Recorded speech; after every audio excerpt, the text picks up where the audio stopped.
खुलुमबाय बयखौबो थांनाय भिडिअ'आवहाय आङो केविन बर' ना मा बेनि सोमोन्दै भिडिअ लाबोदोंमोन। दिनै बेबायदि आरो सासे व्यक्ति माने एक्सेप्टेबल नङि बाथ्रा बुंदों। जितु गणतान्त्रिकआव बिथां जा बुंनाय बियो रज'आ आरो बिथांनि बुंनाया दिनैनि जे थासारि बेजोंहाय सुइटेबल जायाखै। जोङो साननैसोनि सिगां बिपिएफनि दैदेनगिरिफोर फारियै जोंहा प्रेस मुसाहारि आरो बिपिएफनि माखासे मावथि बिथांमोनहा सनितपुर जिल्ला, बिश्वनाथ जिल्ला आरो गहपुर जिल्लायाव थांनानै बिथांमोना राजखान्थिनि फोसावदिंनाय खामानिखौ जों नुनो मोन्दों। आङो गिबियाव बिथांमोननिसिम दुखु मोननाय आङो फोरमायबाय। आङो बेखौनो बुंनो लुबैदों जे थांनाय 1993 मायथाइयाव बिएसि एकर्ड जादोंमोन। बे सनितपुर, बिश्वनाथ, गहपुर जिल्लाया थाबोदोंमोन आरो थांनाय 2003 मायथाइयाव जा बिटिसि गोरोबथा जादोंमोन। बे गोरोबथायावबो जोंहा सनितपुर, बिश्वनाथ, गहपुर बे ओनसोला थाबोदोंमोन। नाथाय थांनाय 2020 मायथाइनि 27 जानुवारियाव जे बिटिआर गोरोबथा जादोंमोन। बिथाङालायनो सासे इउपिपिएल हान्जानि दैदेनगिरि, आङो मुं लानो सानाखैमोन। जितु बिथाङानो खसाबखौनो फुरा पार्टिनि प्रेजेन्टेसन होखाबाय। बुंनांगौ गोबां गैला। बे गोरोबथायाव जोंहा सनितपुर, बिश्वनाथ आरो गहपुर जिल्लानि नैबे माखासे ओनसोला दिनै जोंनि बिटिआर गोजोन गोरोबथानि जे दफा मथे बे ओनसोलनि 87था गामिया दिनै हाबनानै जोंहा नैबे जिखिनि जे फैबाय थानाय बिटिसि बिसायख'थि बे बिसायख'थियाव गुबुन जिल्लायाव बिथांमोनहा बहर होनो मोननायनि मोनसे मोन्थायखौ मोननो थांगासिनो दङ। दा बाथ्राया बेनोल', जों दिनै खोब दुखु मोनदों आरो बिथांमोनहा बे जायगायाव थांनानै राजखान्थि खालामनायनि मोन्थाय गैया आरो बिथांमोनहा निस्सय बे जायगायाव थांनानै बेबादि राजखान्थिनि फोसावदिंनाय खामानि मावनाया खोब लाजिथावना जादों। बेखायनो आङो सनितपुर जिल्ला, बिश्वनाथ जिल्ला आरो गहपुर जिल्लानि साफ्रोमबो रायजो राजाफोरनिसिम आङो आंनि गोसो गोरबोनिफ्राय नोंथांमोनखौ आं खावलायनो सानदों जे बिथांमोन बिपिएफनि दैदेनगिरिफ्रा बे जायगायाव थांनानै राजखान्थि खालामनो नाजादोंब्लाबो बिथांमोननि बेबादि राजखान्थि खालामनायाव खुनु गाब्र'नो नाङा आरो बिथांमोनजों खुनु सापर्ट खालामनायनि गोनांथि गैया। जे फैबाय थानाय समाव प्रमद बर' दैदेननाय जे इउपिपिएल, बे इउपिपिएलखौनो नोंथांमोना सापर्ट खालामनानै इयुनाव बे ओनसोलाव गोबां माखासे खामानि मावनांगौ दंबावो। बे खामानिखौ, बे दफाफोरखौ जों मावफुंनायाव बयबो जों खौसे जानो हायोब्ला निश्चय जोंनि इयुना मोनसे गोजों जागोन, आं बेखौ मिजिं खालामो। दा बिथांनि बुंनायावहाय रायजो राजाफ्रा बेसेबां समर्थन होदों? जे बिथाङा थोंजोङै बुंदों जे सनितपुर, बिश्वनाथ आरो गहपुर बायदि जायगायाव बिपिएफ हान्जाखौ थोंजोङै बुंहरदों जे बिपिएफ हान्जाया बेवहाय थांनानै राजखान्थि खालामनायनि मोन्थाय गैया। दुखु मोनदों। दा खोथाया दुखु मोननायाव फैबाय। जितु दुखुआथ' मोनखादों। मानव गेदेर बिथांमोननि सिएम, जोंनि बिटिआरनि सिएम, बिथांनि मोखां सोम जानायावहाय हेमन्त बिश्व शर्मा, आसामनि चिफ मिनिस्टार, बिथांनि जाखिनि मिडियायावहाय बाइट होनाय, बुंनाय, बिथांखौ लाफानानै जाखिनि खोथा बुंनाय, बेफोरखौ नायबिजिरोब्ला आरो बिथांनि जे महर मोखांखौ नायोब्ला थारैनो आन्दोआवहाय माबा मोनसे सिरियास खोथा जादों। निश्चय बे खोथाया बिसायख'थिखौ लानानैनो जागोन जे बिथांमोना कनफिडेन्ट नङा। दिनै जे थासारि जादों जोंनि बिटिसिआव, बिथाङा हयथ' बेखौ बुजिना मोनबाय, हमदांना मोनबाय जे दिनै आं गोरोन्थि मावबाय आरो बे गोरोन्थिनि थाखाय रायजो राजाफ्रा आंखौ निमाहा होनाय नङा। जुदि आङो पावाराव थाफिनाब्ला, बे गोहोखौ मोनफिनाब्ला, आं जे दिनै नैबे पर्यायसिम सौफैबाय, माहारियारि आफादनि आफादगिरि जानायाव जाखिनि रायजो राजानि अनसायनाय, सिबिनाय, दुखु खैफोद बिथांमोननि सहाय सहयोग मोनदोंमोन। दिनै बिटिआरनि सिएम आङो जाबाय। जिहेतु आङो जाया बुंदोंमोन, जाफैबाय। दा बे जाफैनायनि उनाव दिनै जुदि आङो रायजो राजाफोरनि गांनाय उखैनाय जाखिनि मावनांगौनि आङो खोथा होदोंमोन, आं दिनै फेलें जाबाय। हयथ' बेफोरखौनो सानहरनानै बिथाङा मोखां सोम जादों।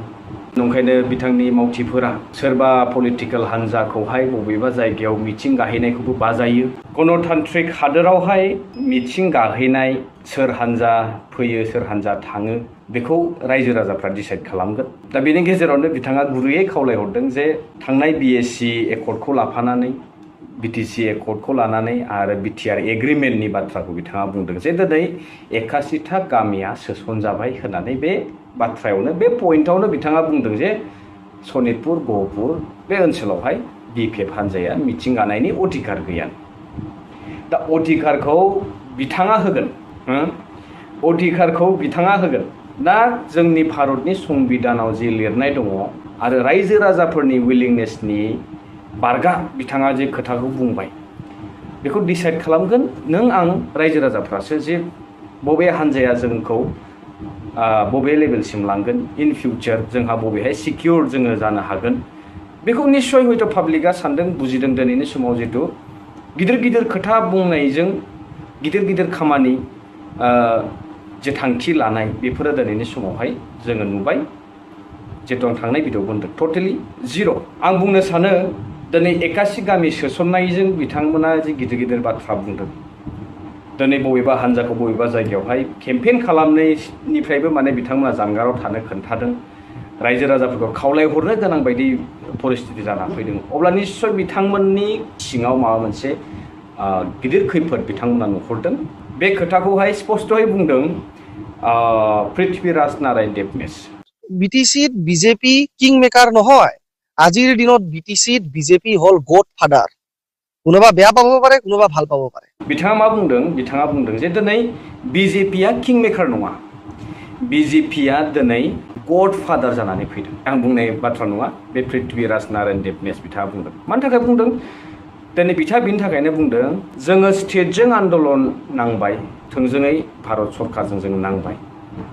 गोबां सेक्रिफाइसेस खालामबाय जितु BJSM जोंहा दावराव देख्रेब नार्जारि आयंआ दिनै मोनसे पस्ट हरदोंमोन बेवहाय मेनसन खालामदों 5,000निबो गोबांसिन बिर जोहोलावजोफोर बा कमन सिटिजेनफोर जोंनि बर'नि बे BTC एकर्डनि थाखायनो बा बे स्टेटनिफ्राय जोङो सेल्फ गभर्नेन्स मोनसे सिस्टेम नागिरनानै जोंनि राव हारिमु धोरोमखौ रैखाथि होनो थाखाय जोंनि मोनसे आइडेन्टिटिखौ जोङो लाबोनो थाखाय बे आन्दलना थांबाय दिनै बिदिनो फेस बाय फेस जोङो मोनसे एकर्डनि गेजेरजों मोनबोबाय दा बेवहाय BSc एकर्डआ फुल फ्लेजेड साक्सेसफुल जानो हायासै बेनि उनाव BTC एकर्ड जितु दिनैसिम बहाल दङ BTC एकर्डनि जाखिनि एडमिनिस्ट्रेसन प्रसेस बेनो दिनै BTR आव दङ माखासे क्लजफोरनि सायावल'सो रिभिउ खालामदों बा खालामगोन होननाय उल्लेख दङ बेवहाय माखासे इनक्लुसन आरो एक्सक्लुसननि दफाफोर सोदेरनाय दङ बाखि जोङो नुयो थांनाय BTC एकर्डआवबो 95 भिलेजेसआ propose villages to be included होननानै मेनसन दंखायो 95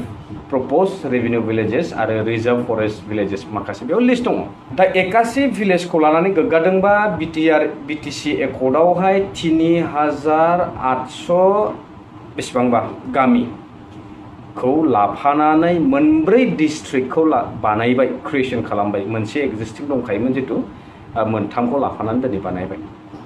अब्ला जोङो दिनै जिर'निफ्राय स्टार्ट खालामबोदोंमोन जेरावनाखि जोङो BTC होननानै जोंनो खुनु बेबायदि बेबस्था गैयामोन बे गामिया BTCनि आन्दाराव बे गामिया ओरै थोरै बेबायदि गैयामोन खिन्थु 6 शिड्युल हिसाबै जे जोंनो मोनसे प्लेन्स ट्राइब हिसाबै जोंनो बे मर्यादाखौ होदों 80 फारियाव जे जोंनि बर' रावखौ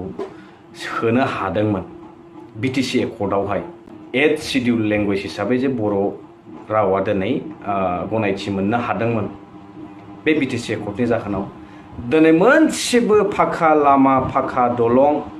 बा जोंनि गामि गफा ओनसोलाव हाबनो हानाय बेबस्था गैयामोन बैफोरो BTC एकर्डनि दारै दिनै जाफैदों हस्पिटाल होननाय मोनसेबो जों नुनो मोनामोन दिनै मोनफ्रोमबो डिस्ट्रिक्टआव सिभिल हस्पिटाल्सफोर लुनानै होदों बाहेरा बिदेश जोंनि भारतनि सिङावनो जुदि बेरायनो थाङोबा दावबायारिफोर बायदिसिना खामानि बायदिसिना फरायसुला स्टेटफोराव थाङोब्ला जोंनि होननाय मोनसेबो जिनिस गैयामोन दिनै बेवहाय मोनफा मोनफा गोनां सिटिसफोरावहाय जोंनि गेस्ट हाउस दं Bodoland guest house Bodoland transport मुङै ट्रान्सपर्टबो जोंहा BTC एकर्डनि उननिफ्रायनो BTC खुंथायाव गोहोआव फैनाय सरकारा बेखौ बानायना गालांबाय गोबां साख्रि बाख्रिनि बेबस्था खालामबाय जोंनि फरायसालिफ्रा माबायदि जायोमोन जों बयबो मिथियो बाइक रेप सिग्रेप माने स्कुलनि अबस्थाया ओरैबायदि गाज्रिमोन बै समाव बस्था लानानै फरायहैयोमोन जुदि बै समनि फरायसा फरायसुलिफ्रा नायदोंबा दिनै आरो मा फोरमायबावनो दं थिग बेबायदिनो मोनफ्रोमबो जिल्ला एडमिनिस्ट्रेटिभ बिल्डिंस दिनै दाख्लैबावैसो बेखेवलांनाय गोदान डिस्ट्रिक्ट जेलफोर लोगोसेनो डिस्ट्रिक्ट कर्ट्सफोर मोनफ्रोमबो जिल्लायावहाय बेबायदिनो विभाग डिपार्टमेन्टनि बिल्डिंसफोर इनफ्रास्ट्राक्चार जितु दिनैनि समावहाय जों नुनो मोन्दों बेफोरो BTC एकर्डनि दारानो दिनै फुल्लि थारमाने बेफोर दिनै फांसनिं जागासिनो दं सेक्रेटारियेट बिल्डिं थाहैबाय थिग बेबायदिनो माने बुंबाबो माने जोबि ओरैबायदि जिर'निफ्राय जितु स्टार्ट खालामनाय फाउन्डेसननिफ्राय लानानै बे पर्यायसिम जितु सफैनो हानाय आरो एबाब अल जोङो बुंनांगोन दिनै जि जिनिसखौ लानानै बिथाङा जे खोथा बुंदों ससियेल मिडियानि गेजेरजोंहाय जे दुखु फोरमायदों जे गाज्रि मोननाय बै जायगायावहाय थांनानै बिश्वनाथ सनितपुर गहपुर बेफोर जायगायावहाय थांनानै जे इलेक्शननि प्रसार खालामहैनायखौ बिथाङा बाजादों मानो बाजानांगौ नोंबो हाब बयबो हाब दिनै जायनि फारसे जोङो जुद्ध नांबोनानै आं बेखौनो दिनै आं बे खोथाखौ बुंनो सानबाय जायनि फारसे जोङो गोबाव सम जुद्ध नांबाय स्टेटनिफ्राय जितु जोंखौ नासयनाय गादबनाय बेफोरबायदि इगनर खालामनाय डिसक्रिमिनेट खालामनाय बेफोरनिफ्राय बारग'बोनो थाखायथ' दिनै जोङो सेपारेट स्टेट दिनै बे जायासैब्ला बेनि अनगा जोङो थिग बेबायदिनो स्टेट उइदिन दा स्टेट जितु काउन्सिल जोंनो मोनसे क्रिएट खालामनानै होदों 40टा साबजेक्ट्सनि सायाव दिनै जितु GMफोर दङ 40टा डिपार्टमेन्ट्सफोर दिनै सालायनो मोनगासिनो दङ प्रेजेन्ट BTR गभर्नमेन्टआ बेफोरखौ सोर लाबोआ सिम्पल खोथा दा बेवहाय गोबां सेक्रिफाइसेस खालामनायनि गेजेरजों बेफोरखौ दिनै जोङो मोननो हाबाय दिनै वान पार्टि मोनसेल' पार्टि मोनसेल' इउनिटि जोंनि गेजेराव दंमोन अब्ला जोङो नुयो एबसलिउट मेजरिटि जोङो देरहायोमोन बेवहाय स्टेटआ आगानसेबो होनो हानायनि माने खेमथायानो गैयामोन नोंथांमोना बेखौ खोनाबाय जानांगौ जितु बबेबा मोनसे उदालगुरि बबेबा मोनसे मेल मिटिङावहाय थांनाय बारनि जितु इलेक्शनाव सासुनखि हाहक मखमावबो नेदे BTC होनलायनाय जों बाथ्रा खोनादोंमोन बेखौ दा बर्तमाननि प्रेजेन्ट CM बिथाङानो खुद गावनि खुगाजों रायजो राजाफोरनि सिगाङाव रोखा फोरमायथिना होदोंमोन अब्ला जों साननो हायो बे सासे मानसिया बेसेबां स्टेन्ड लाखिनो हादोंमोन बेनि सापर्टआव रायजो राजाफोरा दिनै मोनसे समाव जोङो जोंनि काउन्सिल बायदि फिलिं मोनसे फैदोंमोन मोनसे एटाचमेन्ट जादोंमोन मोनसे थारैनो काउन्सिलब्लाबो बड'लेण्ड मुङै जोङो बेखौहाय गोग्गानो हादोंमोन दिनै नुबाय मा दिनै गावनि सन्मानखौ गावनि मान सन्मानखौ बासायनो लोगोसे सासेल' व्यक्तिनि फारसे हिंसा नायनो बानाय बेखौ दिन्थिनो थाखाय दिनै बिथाङा समग्र जोंनि बर' रायजो राजाफोरनि सिमांखौहाय थेर बेथेर खालामनायखौ जों नुयो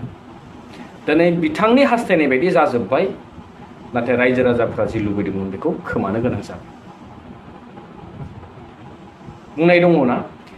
माबा मोनसे मोननो थाखाय माबा मोनसे खोमानो गोनां जायो होननाया दिनै बे एखे परिस्थितिया जोंनि गेजेरावहाय नुजाथिदों दिनै बिथाङा लासिं बबेबा हान्जाखौहाय बबेबा ओनसोलाव बबेबा गामियाव मिटिं खालामनो थांनायखौ जुदि बाजादोंबा बेबायदि व्यक्ति बेबायदि मेन्टेलिटिनि मानसिया जुदि बे पार्टियाव थायोब्ला अब्ला आं साना बे पार्टिया माबा मोनसे मिशन दं बा माबा मोनसे मोजां भिजन दं दिनै स्टेटआ जि दोहौजों फैदों दिनै सेन्ट्रेलनि पार्टि बेनो स्टेटआवबो दङ दिनै काउन्सिलावबो जुदि बिथांमोनानो सालायनो जुदि थिरांथा लाबायब्ला किं मेकार नङा गड फादारसो होननाय बाथ्राया बे लागु जायो दिनैनि समाव जिहेतु बिथांमोना ज' होनायजों जफानाय सिखार होनायजों सिखारफानाय जा होनायजों जाफानाय आरोबा मा बायदिसिना कमप्रमाइस दिनै बे 5 बोसोराव बिथाङा खालामनो गोनां जादों जिहेतु बिथाङा फोरमायनोसो हायाखै मोथो गोसो सिङाव दिनै बिथांनि मोखां सेहेरायाव जोङो नायनानै नुयो जे बिथाङा मोखां सोम जानायनि अर्थ'आ बेनो बिथांनि खुगानिफ्राय जोङो खोनानांगौनि बाथ्रा गैया दिनै बिथांनि जि फिजिकेल एपियारेन्स अभारअल बेनो फोरमायखाबाय जे बिथाङा दिनै बिराद मोनसे डिप्रेसनजोंहाय जुजिगासिनो दं गावनि न'आवनो जुदि गावनिनो हारिया रिफिउजि जानो गोनां जायोब्ला एभिक्सन खालामनो गोनां जायोब्ला एभिक्सन खालामजानो गोनां जायोब्ला मोनसे समाव जोंनि बे सारा ओनसोलानो फरेस्टमोन दा बे हिसाबै दिनै बिथांमोना ससियेल मिडियानि गेजेरजों जितु दिनैनि समावहाय डिजिटेल मुगा गोबां एक्टिभ थायो बयबो ससियेलि गोबां बायदिसिना जिनिसखौ जोङो बेखेवनाय बायदिसिना सब बिथिंखौनो जोङो ससियेलि शेयार खालामनो हायो। नाथाय बै समाव बे परिबेसा गैयामोन जिहेतु जाखिनि खामानि जालांनाय बेखौहाय गोबाङानो नुवासै आङो जों मिथियो जों नुदों आरो नोंथांमोनाबो रायजो राजा नोंथांमोनाबो नुदों जानांगौ जे बिथाङा बेफोरबायदि फिसा फेनला बायदिसिना जिनिसफोरखौहाय गावनि पार्टी वार्कार्सफोरनो बेखेवनो होयोमोन। नाथाय दिनै बिथांमोनखौ नुयो गिदिर गिदिर दैदेनगिरिफ्रानो ट्रान्सफर्मार बायदिखौनो बेखेवनो थांनाय। अब्ला नायदो बे आं जितु मोनसे भिडिअ कन्टेन्ट लाबोदोंमोन UPPL पार्टीनि सोमोन्दै प्रमोशन पोस्टारिं लिमिटेड होनाय जितु बुंनाय बाथ्राया नै बेवहाय बियो गोरोबलायहैयो आरो जितु बिथांमोना गोबां प्रमोशन खालामो मिडियानि गेजेरजों पर्टेल मिडियानि गेजेरजों एडभार्टाइज खालामो मोनसे फिसा प्रग्राम जाब्लाबो हर्डिं बेनार ख्रि लामा सामा माने बेबायदि लागायो बेसेबां फैसा खरस बेफोरावहाय। दिनै इलेक्शना जानोसै बिसायख'थिया जानोसै 5 बोसोरा बहा गोमाना थानायमोन। दिनैसो बबेबा लामायाव हाब्रु हाखर हाला बिथांमोना नुसनदों नामा? दिनैसो दाम्पारजों ट्रेक्टरजों बेवहाय हा सेंग्रेबेल बायदिसिना गारसोदों। बै 5 बोसोरा बहा गोमाना थानाय? दिनै बिथांमोना बुङो रायजो राजामोनखौ खावलायो जे बबे बे ओनसोलाव बिथांमोननि अधिकार होनना बिथांमोना फोरमायनो सानदों। बे अधिकारखौ दिनै सोर होआ? दिनै जितु जोंनि बिटिसियावहाय बिसायख'थि जायो गुबैयै बे बिसायख'थिखौ जाहोनाय क्रेडिटआ सोरनो होनांगौ जों दिनैनि समाव? बिटिआर एग्रिमेन्टनि दारा दिनै जोंनियावहाय बिसायख'थि जादोंमोन नामा? ना बे थांनाय 2003 मायथाइनि बिटिसि एकर्डनि दारै जोंनि गेजेराव दिनै 40था बियाबावहाय गावबा गावनि फसन्द मथे बिजाथिखौ फसंनानै देरहासार खालामहरनो हायो जाहाथे बिथांमोना रायजो राजानि हितआव खामानिखौ मावो ओनसोलनि डेभेलपमेन्टनि थाखाय सिन्था खालामो। बे मोन्थायखौ बे सिस्टेमखौ बे इलेक्शननि सिस्टेमखौ जोंनि बिटिसियावहाय जोंनि काउन्सिलाव बबे समनिफ्राय जायामोन रायजो 2005 मायथाइनिफ्राय। अब्ला दिनै बिथांमोना बे सुबिदाखौ मोनदों बै 2003 सननि बिटिसि एकर्डनि दारै। अब्ला बिथाङा बबे खुगाजोंहाय बुंखो बिश्वनाथ सनितपुर आरो गहपुर हालामनि बा गहपुर हालामावहाय BPF पार्टिया इलेक्शन केम्पेइन खालामनायनि मोन्थाय गैया। हायोब्ला बिजेपि दोहौखौ नोंथांमोना होबथानो नाजा। जितु नोंथांमोनजों दिनै सरकाराव एखेलगे दङमोन बे 5 बोसोराव मा मावखो बेनि हिसाबखौ रायजो राजाफोरनो हो। 152 कौटिनि एग्रिकालचार डिपार्टमेन्टआव जितु कारापसन जानाय, थांनाय एडुकेशन डिपार्टमेन्टआव 500 थाखानि बिजाबा 5,000 राङाव 5,000 बेसेनाव फाननाय बेफोरनि हिसाबखौ दिनै साफा बिथांमोननि जि मेन्टेलिटि बिथांमोननि जि भिजन बिथांमोना जे ससियेल मिडियानि गेजेरजों फोरमायनो सानदों। दिनै स्टेटआ बिजेपि हान्जाया थोंजोङै बुङोब्ला दिनै गावसिनि गोहोखौ दिन्थिदों। बिथांमोननि जे जोंनि बिटिसिआव दखल बेखौ दिनै जोङो नुदों। दिनै अरुपदि बायदि सासे EMआ सासे CMनिख्रुइबो देरसिन ओरैबायदि माने पावार लाखियो। बिथांनि एगेन्स्टआव बिथांनि पार्टिनि जिखिनि माने गावसिनि एलायन्सनि जाखिनि प्रट'कल बेखौनो मानिनानै सोलिया। थेवब्लाबो सासे CMआ बेनि फारसे फंसेबो बाथ्रा बुंनो हाया। थांनाय समाव जों नुदोंमोन बिथाङा सोरखौबा सोर उमुक थुमुगा सोर आं सिनाया अथ'स' एखेलगे सरकार एखेलगे एलायन्सआव दङ। बे मोनसे अफिसावनो थांलाय फैलाय खालामो। बायदिसिना बाथ्रा बायदिसिना जाथायबो जों नुबाय सोरखौबा बुनाय बायदिसिना टर्चार खालामनाय बेफोरबायदि जाथायजों मोगा मोगि जालांबाय रायजो राजाफोरा। खिन्थु थेवब्लाबो बेनि फारसे दिनै फंसेबो बाथ्रा बुंनो हायिआनो फोरमायो जे बिथांमोना सासे EMखौ एथ'ग्राब गियोबा दिनै सारा स्टेटनि मिनिस्टार्सफोरा आनखि CMआ खुद दिनै फैनानै मोनफ्रोमबो जिल्ला मिटिं खुंलांगासिनो दङ बड'फानि स्टेचुखौ दोननानै सिगाङाव रायजो राजाफोरनि गेजेराव सिम्पेथि लानो नाजागासिनो दङ मोनसे गाज्रि पलिटिक्स खालामगासिनो दं बे दोहौखौ दिनै बिथांमोना होबथानो हायाखै आरो बे दोहौनि फारसे जुजिनायनि लामाबो बिथांमोना सानहराखै बिथांमोना मात्र सानदों जों जेरैखि जाया बिथांमोनजों सिथाबनानैबाबो नाथ्रोदैबाबो सरकारखौ दाफिननांगौ बिथांमोननि उद्देश्य बे दा रायजो राजा नोंथांमोना बेनि फारसे सिन्था खालामनो गोनां सम फैदों साननो गोनां सम फैदों जिहेतु नोंथांमोना दिनै BJP UPPL बायदि हानजाजोंहाय सिथाबना थानो ना उदाङै गावनि मोनसे रिजनेल पार्टिखौ देरहासार खालामनो आं बुङाखै दिनै APB UPPLआ जोंनिनो हारिनि बा जोंनिनो गेजेराव मोनसे रिजनेल पार्टि नङा होननानै नंगौ खिन्थु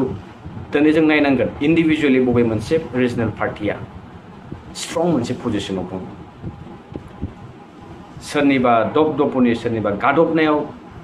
सोरनिबा सिङाव सोरनिबा अर्डारनि सिङाव थायाखै बेबायदि पार्टिया जोंनि थाखाय मोजां मोनसे